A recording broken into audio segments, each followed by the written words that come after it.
One of the practical things we found here in Alaska is that boots make all the difference in the world.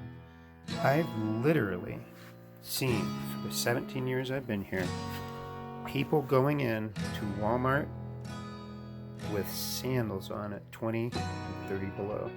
Do you realize how crazy that is? If they had a car wreck or needed to help someone, if his car was on fire or whatever catastrophe, moose crashes into your car and you're in flip-flops, you'll probably lose your toes, because by the time someone gets there to help you, it could be 5, 10, 20 minutes at 30 below.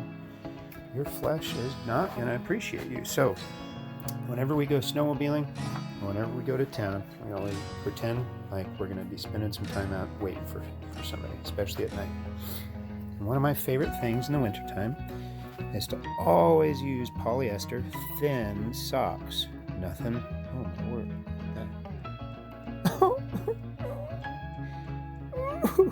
So polyester thin socks, and that's pretty bad. And if I'm out snowmobiling, then I love these Gortex insulated, and I just so happen to get these at Cabella's. They didn't sponsor this. Wish they would. These are the best socks in the world. Cabella's insulated Gortex waterproof socks. And then I put that on first, those second, and they're definitely left and right. Never interchange them. This is always the left, and this is always the right. And I've had these pair for 16 years. 16 years. You notice no holes in those. And then I put on some what we call bunny boots. These are from the Air Force or military. I got these for free, so they're really worn out. But you want to make sure to get a good pair of boots. These are my favorite because you can get these things wet and still survive and not freeze yourself at all. My next favorite are these guys. They've got real good anti-wicking, anti-moisture or wicking. These will make your feet kind of sweat, and that's why I wear these. But even with these boots in Alaska, I can go down to negative 30 or so in these. And the moisture from sweat from my feet will come out. But if I do get wet in these, fall into a creek, I really don't know how this material in here would operate. So I really just save these for when I'm just doing land riding and I know I'm not going any near creeks or anything. And I use these ones when I know I'm crossing rivers and streams and sloughs, or I just don't know where I'm going. I'm factoring a new territory.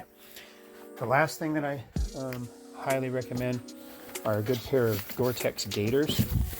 My favorite are the OP brand. They got stolen, or one of my kids borrowed them and lost them.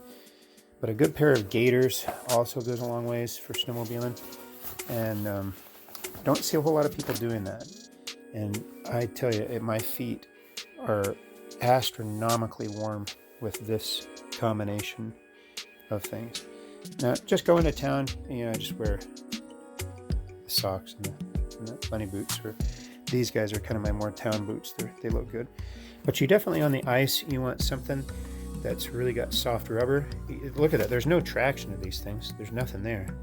This one has a lot more robust looking traction. It looks cool.